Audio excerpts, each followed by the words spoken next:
भाषाको प्रस्तुति लिएर आउँदै हुनुहुन्छ श्री प्रतिभा पुन, श्री श्याम पुन। उहाँहरूले लोककथा, मगर भाषाको लोककथा प्रस्तुत गरिदिनु हुनेछ। पत्तो बुच मासपारो मुली हटै इलाक मोल्छ पाउनाको हटै इलाक मोल्छ पट्टको कराङ्च ढलिङ महत्त्वपूर्ण भर्मीको नाङ ढलिङ बनिटा जाटलाङ राणा मगर आले म श्याम राणा मगर हुँ। उहाँले मलाई पुन मगर बनाइदिनु भएको थियो भनेर भनेको तपाईँहरूले कति बुझ्नुभयो? हटै काङको मगर अध्ययन केन्द्र प्रतिनिधित्व जाति प्रदेश नम्बर 5 विस्तारमा मगर जाति भित्रिलिएछ। मगर जाति भित्रियो घाटु देवियो लोककथा के डाके रामलिङ काङको गा श्याम राणा मगर विस्तारमा गई नाइट टेलिभिजन हटै रेडियो कान्तिपुराङ र मगर ढुटो बार्याङ मगर रोस्रे बसो बार्याङ र मासपार केटलाङ ईश्वर परिचय या चाहिँ दिदीके मेकुङ परिचय डाके बिरलाङ दिदीलाई म आफ्नो परिचय राख्नको लागि अनुरोध गर्दछु।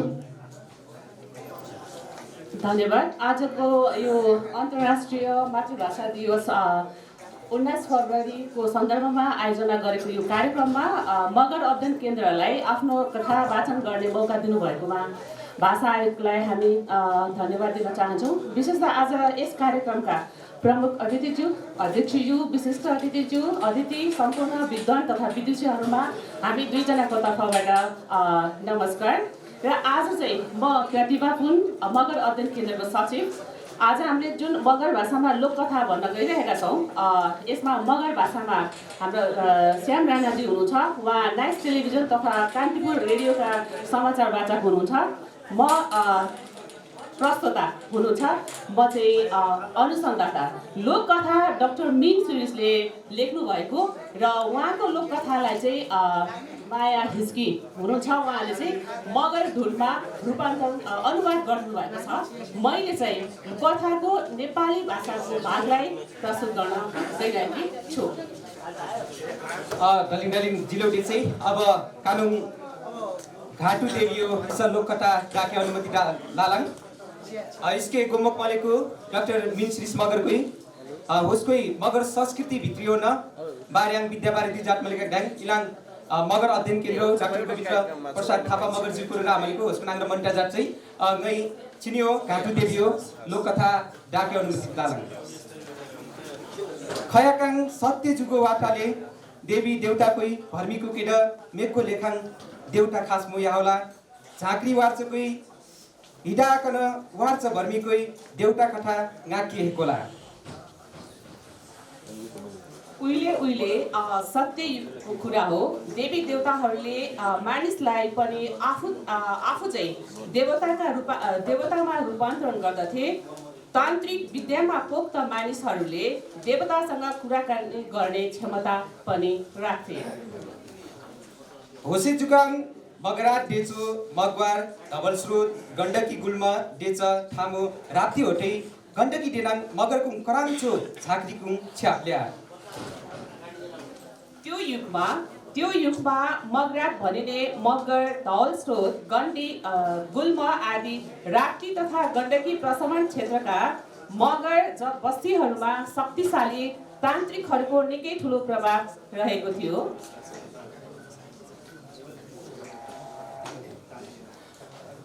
इटा डानिकिङ सेटाक्टाङखेरि समय चेक्क लैटिस्दाखेरि काको सर र मगर ढुटाङ डालिङ नै पहिला मैले सर र मगर भाषामा भन्छु, त्यसपछि उहाँले नेपालीमा भन्नुहुनेछ, किनभने यसरी भन्दै गर्दा समय अलिकति धेरै लिने भयो।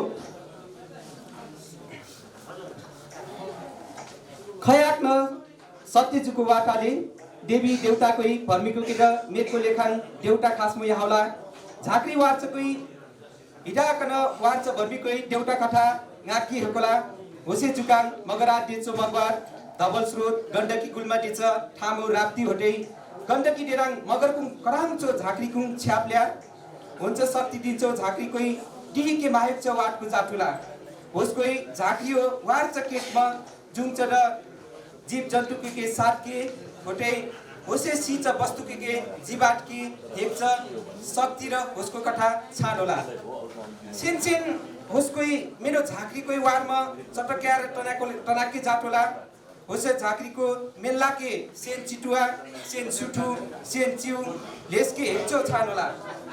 धवलागिरी हिउचुली अन्नपूर्ण माछा पुछ्री डेछ पङ्क्वाङ देउताको बाजु बराजु मुचठाम मन्डिके बाटी होसे पङ्क्वाङ क्योमा चुहोच खोलाको काली गण्डकी बडीगाड उत्तर गङ्गा राप्ती डेच खोलाको के कराङ्च देउता मन्टियोला होसे खोला जोहोच थामाङ खयाक्निङ होडा मुच मगर झाँक्रीको कराङ्च झाँक्री मन्टियोला मुस्ताङो कोन्युबिनी पङ्क्वाङ डिखिएच वाटी होस्के सिहेच पवित्र काली गण्डकी धरियाङ गुल्मी बागलुङ पारबाद पाल्पा पर्वत स्याङ्जा नवलप्रासी मगरकुङ मुचठामो होटे राप्तियो रुकुम रोल्पा डेचठामो मगर झुरुमाङ काठ भोया बाउजा र नौ नानीजाको झाँक्रीकुङ कराङ चठाम डेच चिन्डिसोला काली गण्डकीयो धरियाङ सहिटो पाल्पाओ पिपल डाँडा रामपुर होटे स्याङ्जा गराङ्दी ओ होसे बाउजा र नानीजा झाँक्री ज्ञान वार्चकोल्या ढ्याङ्ग्रे लामा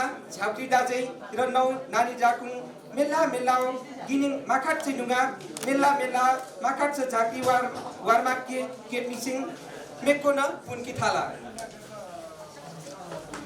इटा जातमन पुन्नाङ मेकुङ दाजेके आहुट छ नौ नानी जाको मार्जिसमा इटा जातनाङ मार्च नौ नानी जाको मार्च सोम्याकाङ कार्तिक ठुली एकादशी हो याकाङ नौकन्या झाँक्रीको सेतीबेडी गुल्मी पर्वत हटै स्याङ्जा सोमथाम काठम खाट्छ काली गण्डकी वो कन्या कोनाङ पिहिटी सन्या आबिब्या हटै मेनो च्यानाङ होसेउस होसे नौ झाँक्री निकुङ पहिटिस निकिङ नानी जाकुङ मिमिक चिलिमचो नानी जाको पुहुरके ठाला होसको के आस्काट छान्निसिङ डाङनिस्की ठाला इटा जाटपन झाँक्रीनीको कन्या नानीकुङ ज्यानाङ र हाम मेनो ज्यान टनाक्के ठाला हटै इस्केनाङ र खाटु टेके ठाला सेतीबेडिया सेती घाटाङ थाल्चबाटी इसे सेती घाटु टेनाङ नुनिङ सती घाटु टेके थाला इटा जाटमन इचो आर्मिङ सती घाटु टेमा चिन्डिसा अलपटा सिच सोम्याको घोटाङ सिच भर्निए मिगिनके झाँक्री वार्च जिबाटाङ बाइको के मेरो ठामाङ नाके होटै स्याहानाङ ढिङनाङ होसिनौ कन्या नानी जाको ज्यानाङ कालकेबाटी मगरपुराङ ढुर भोटु भोटैज घाटु थपना छान्छैनुगा स्याङजाउ रामचेटे छ लाङ्गाउ मगरकुङ छिनिङ पिण्ड पट्ट देशो कार्तिक ठुली एकादशी याकाङ सेतीबेडिया नुङ्गो घाटु स्याकी याको थानेली जाति भोटे बैशाख पुनिया लाङ्गाङ स्याकमा तनाक्के जात रोस र इन्डाङ रल्या हिमचुलियो सात बहिनी नानीजाङ काट नानीजा नवलप्रासियो देउचुलियाङ मुकी राहत छ बकटाङ भोलाओ पिचास कथा कान्छ पुन्ना छानमल्या देवी होसे पिचास की जुट के माहेक चपा भुमरी छाननिस्की खेरे पर अर्खला नेच लाङ्गाङ घाटु स्यामा मुच निस मगर नानी जाके भुरुच देवचुली पहाराङ ताहक निकिङ मेन लेखा मायु देवी कासमल्या होचे नुनिङ सोमकन्या नानी जाको काछानमा होसे पिचास कथा पुन्निचाङ होस्केनाङ र जुटमल्या इसे काजु चैत्र पुन्याङ छान्छाङ देवचुली पहाडो ओडाराङ सोम नानी जाके कन्या मायु देवी घाटु देवीको के मन्डिके थाला भ्याके पामन है कला देवचुलियो खेरे भुपसेटकोट बुङलिङटार धौलादी रुद्रपुर अर्खला कीर्तिपुर डेचठामो मगरपुर नवलपुर थारुको खाटमा कठ मगर झाँकी र थारु तिलो स्याटाङ झाँकी तान्त्रिक विधियकै खाटु देवी सोम नानीजा मायु कुमारीको पूजा जाप्चरोस कायकी होडा किस्तै राहचाले होटछानमा मगरकुङ भरिङ लाङ्गाङ चैत्र पुर्याओ याकाङ घाटु स्याके थाल्के र बैशाख पुन्याङ चण्डी पूजा जातमा होसे याकाङ पट्ट लाङ्गाओ लाङ्गालीके एटमा मुली आहनाङ गुरुमाकै ढिङ्म र घाटु सार्याको र स्यामा टनाके जातले जिलौ अब दिदीके नेपाली याङ सौथा जातीय अभिनय श्यामजी मगर अध्ययन केन्द्रको तर्फबाट र मगर अध्ययन केन्द्रका अध्यक्ष श्री डाक्टर गोविन्द थापाजी उहाँ हुनुहुन्छ। यो कथालाई मैले नेपालीमा अत्यन्तै छोटो रूपमा भन्न गइरहेको छु किनभने समयको अत्यन्तै कम छ। मगर बस्तीमा मगर जातिहरूको बस्तीमा छात्रीहरू विशेष शक्ति प्राप्त गरेका व्यक्ति ठानिन्थे। उनीहरूमा जनावरहरूलाई मान्छेमा र मान्छेलाई जनावरमा र आफूहरूलाई देवताका रूपमा परिणत गर्न सक्ने क्षमता हुन्थ्यो। एक दिन विशेष गरेर यो कथामा मैले लामो भन्यो भने गण्डकी क्षेत्र र धौलागिरी क्षेत्रको बारेमा निकै चर्चा भएको छ। त्यसमा 10 भाउना अर्थात् 9 बहिनी र 1 जना भाइ झाँक्री विद्यामा पारङ्गत व्यक्तिहरू थिए। एक दिन एकजना दाजु जो चाहिँ ढाङ्ग्रो बजाउनुहुन्थ्यो उहाँ र 9 बहिनी दिदी बहिनीहरूको बिचमा वाद युद्ध भयो, मन्त्र युद्ध भयो। उनीहरूको बिचमा सङ्घर्ष हुँदाखेरि बहिनीहरू 9 जना बहिनीहरू चाहिँ हार्नु पर्यो र उहाँहरू चाहिँ अलपिनु भयो।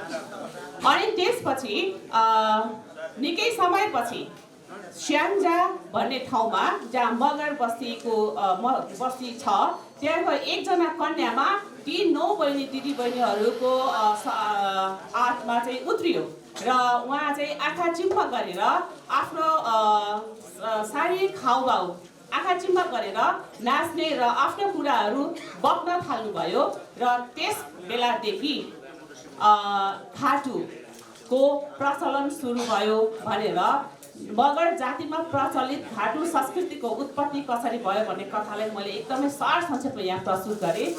समय दिनुभएको, मौका दिनुभएकोमा भाषा आयोगलाई हामी मोरी धन्यवाद दिन चाहन्छौँ। धन्यवाद।